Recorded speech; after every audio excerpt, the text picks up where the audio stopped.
김동문의 세상 바로잡기를 찾아주신 시청자 여러분, 안녕하십니까? 오늘은 기자가 본 역사의 현장, 광주 사태 10번째 이야기를 올리겠습니다.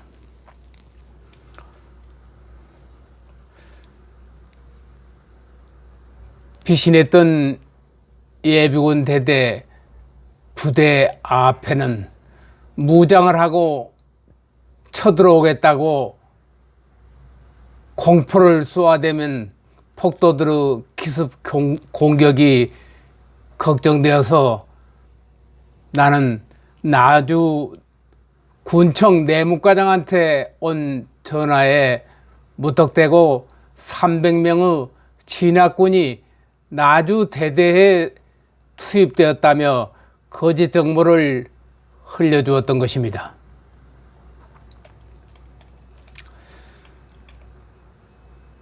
무장시대의 읍내 점거에 공포와 불안 속에 떨고 있는 주민들을 안정시키려는 이유에서 300명 진압군 투입했다는 거짓 정보를 흘려준 것에 대해서 대대장은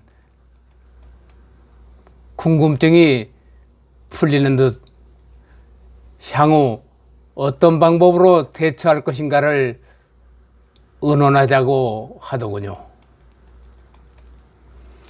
300명 진압군 공수라는 헛소문을 퍼뜨린 지 2시간쯤 지나서 해질 무렵에 무장 차량 10여 대가 광주 목포 간 도로인 나주 천주교 앞으로 집결했다는 소식을 전해 듣게 되었습니다.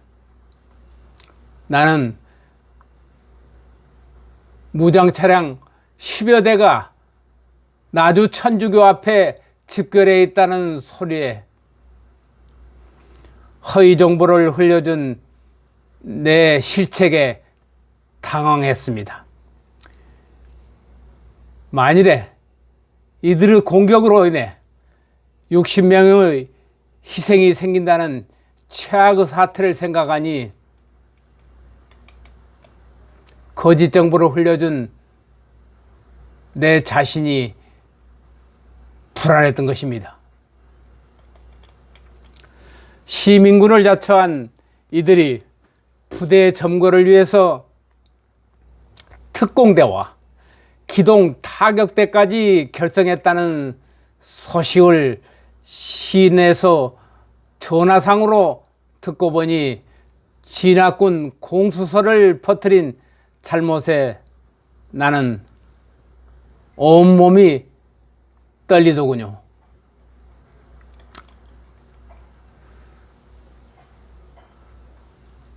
옆에서 내 불안한 모습을 쳐다보던 정소령이 냉수 한 컵을 권하면서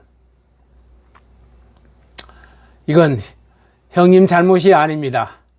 부대를 사수하기 위한 방법이니 자책하지 말라는 위로를 해주고 있어요. 22일 오후 5시 내무과장으로부터 뜻밖의 연락이 왔습니다. 계엄군 공수 소식을 듣고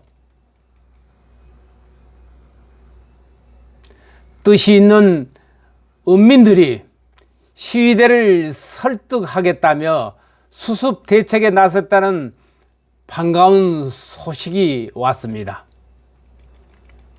그리고 이들과 협상을 하면 진압군이 읍내 진입을 유보해달라는 제안과 함께 무기를 자진 반납한 시민군들에게는 신변을 보장한다는 조건으로 이들을 설득하겠다고 연락이 왔습니다.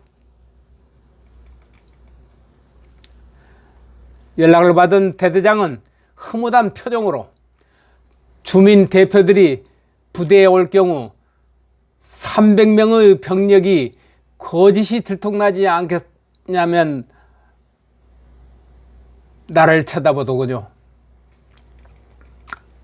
나는 60여 명의 병력을 300여 명으로 보이도록 위장하면 될 것 같아서 자신 있게 말했습니다. 우선 월남전에서 흔히 쓰는 위장술과 심리전을 병행하기로 한 것입니다. 오늘 밤을 지새우면은 내일은 부대를 방문하기 위해서 주민 대표들이 찾아올 것입니다. 주민들이 앞장서 준다니 우리는 천군만마를 얻은 셈입니다. 부대로 들어온 지 3일째가 되는 오늘 밤이 가장 평온한 밤이 되어 마지막 월남전 얘기를 들려주기로 했습니다.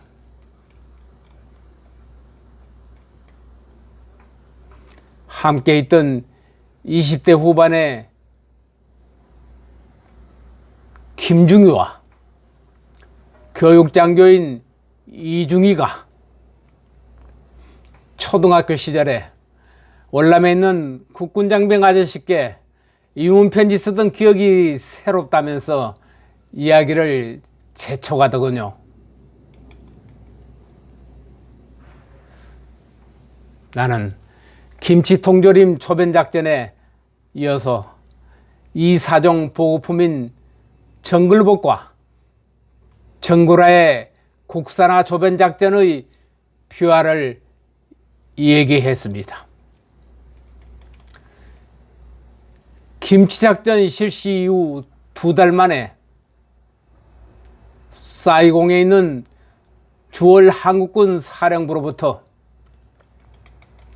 녹색작전 2호로 시달된 군수 2호 전통문은 각본에 따라서 연출되고 이번 작전에는 기상천외하게도 벤트 차림에 완전 무장 집결로 시작되었습니다.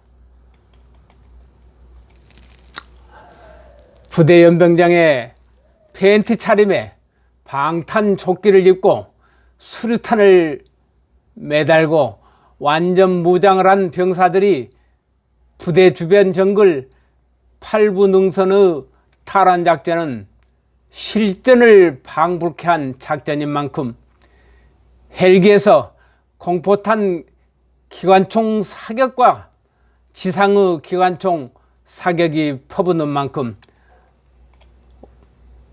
우리들은 낮은 포복이 필수적이었습니다. 팬티 바람으로 작전에 참가한 병사들은 무릎과 팔목에서 흐르는 피도 아랑곳 없이 점령할 고지를 향해 낮은 포복을 계속해야 했습니다. 실전을 능가하는 작전으로 우리들은 가시덩굴에 팔과 무릎이 피투성이가 되고 공중과 지상에선 정훈병들이 분주하게 16mm 영사용 카메라가 움직였습니다. 다음날 미 군사 고문관에게 브리핑할 차트의 서문은 이렇게 시작되었습니다. 주월 한국군은 사계절이 뚜렷한 동양인으로서 열대 고온의 정글전에서는 미군이 지급하는 정글 전투복이 동양인의 체형과 체질에 맞지 않아 각종 피부병을 일으켜 급기야는 정글복을 버리고 벤티바람으로 맨몸으로 작전에 임하는 부대가 곳곳에서 발생하고 있다는 전투 상황들이 사진 자료와 함께 만들어졌습니다.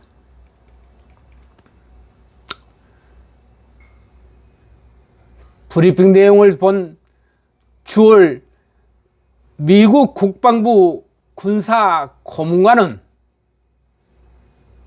깜짝 놀란 표정으로 노노를 연발하고 손을 내줬더군요. 종군 기자들에게 이 사실을 감추려고 안절부절을 하면서 당시에는 미국 전역에서 벌어진 반전단체의 월남 파병 반대 열기가 빗발치던 때라서 한국군의 벤트 차림 작전이 세계 각 언론에 알려질 경우는 국제적인 망신을 당할 게 뻔한데 바로 목전에서 한국군 팬티바람 작전의 황당함을 군사 고문관이 직접 브리핑으로 들은 셈입니다. 한편의 드라마와 같은 참전 용사들이 벗어던졌던 미제 정글복과 정구라는 미국이 월남전의 열대 지역의 작전에 사용하려고 특별히 제작한 보급품입니다.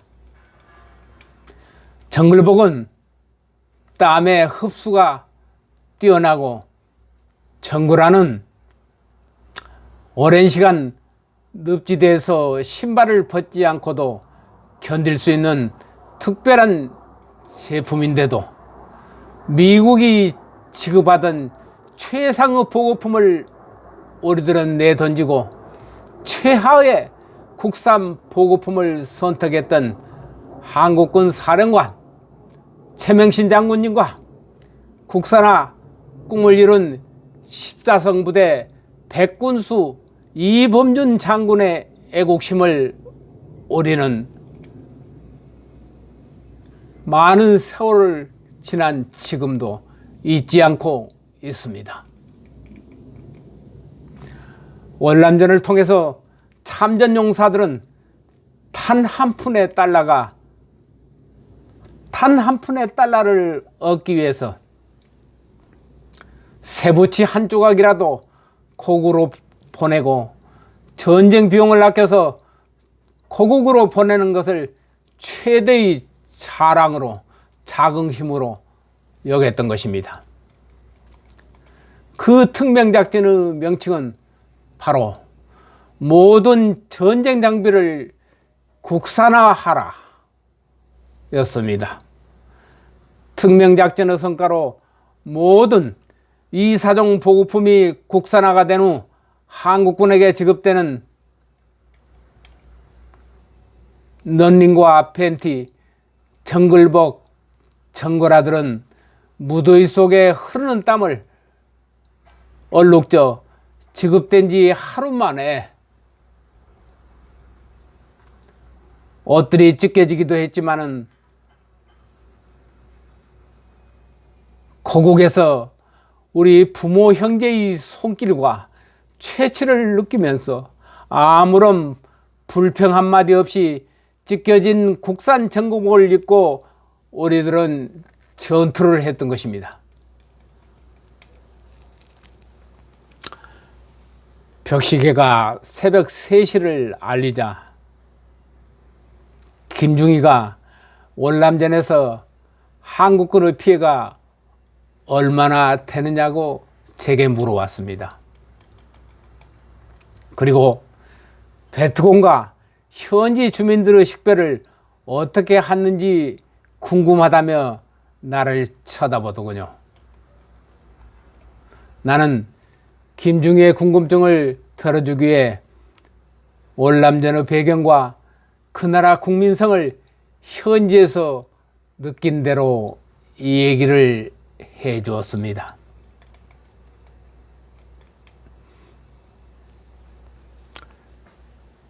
1966년 11월 월남의 5대 휴양도시로 알려진 항구도시 나트랑에서 북쪽 8km쯤 떨어진 정글 평야지대에 주둔한 우리 부대는 새벽 기상나팔 소리와 함께 기동타격대 병력이 사령부 정문 쪽으로 비상 출동되었습니다. 부대 정문 초세에 이르자 월남 현지 주민들과 학생들이 몰려와서 피켓과 현수막을 흔들며 따이안 물러가라, 따이안 고음을 외치며 시위를 하고 있었습니다. 시위대의 요구는 월남 경찰을 폭행한 한국군을 내놓으라는 항의 데모였습니다. 곧이어서 사령부 소속 26헌병대가 출동하고 258 병참보급소 이상병이 긴급 연행되어 영창에 구금되었습니다. 구금된 이유는 이상병이 전날 보급품 수령으로 캄남만 미군 보급기지에서 보급품을 싣고 나트랑 시내로 들어서다가 가벼운 교통사고를 냈던 것입니다. 부상당한 월남인을 트럭에 태워서 부대병원으로 후송 중에 경찰의 제지를 받고 환자를 내려놓으라며 권총을 들이대는 월남 경찰을 밀어뜨린 게 죄가 된 것입니다. 그리고 환자를 부대병원까지 옮겨와 치료를 해준 게 월남인들이 부대 정문에 시위와 데모를 했던 사건의 전말이었습니다. 그들 시대의 요구에 따라 이상병은 월남 경찰에 넘겨지고 월남 경찰에 넘겨진 이상병은 그들이 고문과 심한 폭행을 당한 채 이틀 만에 부대로 되돌아왔던 것입니다. 그런데도 이들은 부대로 넘겨진 이상병을 본국으로 송환하라며 시위를 하는 것입니다. 월남의 자유를 위해 참전한 우리들을 향해 한국군은 물러가라, 따이안 고음을 외치다니.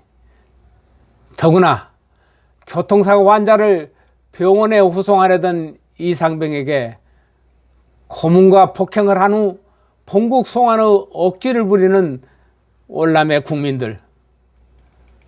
당시 우리 한국군은 국위선양과 십자군으로서의 사령관의 특별 지시를 지켜야만 했던 것입니다. 100명의 배투공 선멸에 앞서 한 사람의 양민을 보호하고 대민 지원을 최우선으로 삼아야 한다는 주월 사령부의 방침 때문에 그들의 요구대로 이상병은 강제 소환되었고 우리들은 울분을 삼키며 약소국가의 피해를 이역만리 월남 땅에서 절실하게 느낀 것입니다. 한국군 물러가라, 미군 물러가라, 시위와 데모 행렬이 그칠 날 없던 월남이라는 나라, 공산화와 민주화의 갈림길에서 전쟁을 치르고 있는 나라가 지금은 패망으로 미군과 한국군이 치른 8년의 월남전이 결국 공산화되었다는 교훈을 남겼던 것입니다. 한국군이 월남전에 파병되기 직전인 65년 당시에 우리나라 소위 야당의 지도자 김대중, 김영삼 두 김씨가 미국의 대리전쟁에 한국 젊은이들을 죽음의 전쟁터로 보낼 수 없다며 연일 집권 여당인 공화당 정권을 성토하고 국회 파병 동의안 철회를 요구하는 농성이 그칠 사이 없이 없는 당시였습니다.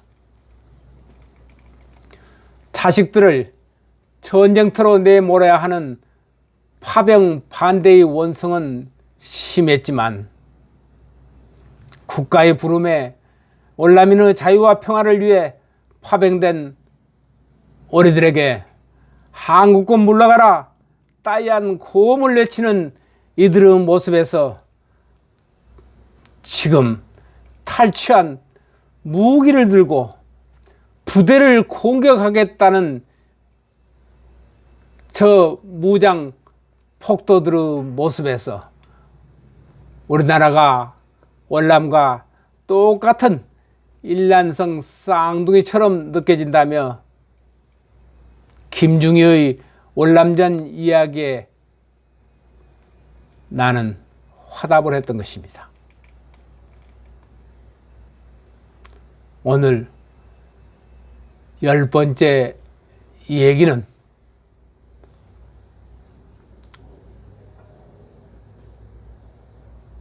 최근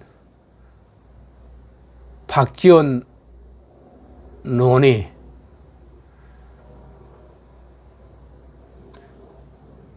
(39년) 전 5.18 기록문을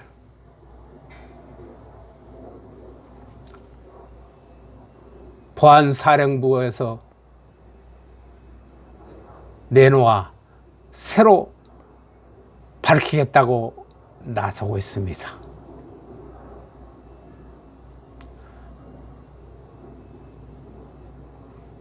보안사령부는 5.18 기록문을 특정 정당 정치인에게 내주는 일은 없어야 할 겁니다. 공개하려면 국민들에게 5.18 기록물들을 공식적으로 공개해야 되지 않을까요? 왜 그들이 5.18 기록물을 새로 밝혀졌다면서 39년 전의 기록물들을 사진첩들을 내놓고 지금 혼란한 상황을 빚게 하고 있는 것인가요? 그래서 저도 39년 전 월남과 대한민국이 일란성 쌍둥이같이 남북으로 가려진 채 지금은 지구상에서 폐망으로 나라 이름조차 사라진 구 자유월남의 얘기를 하고 있는 것입니다. 대단히 감사합니다.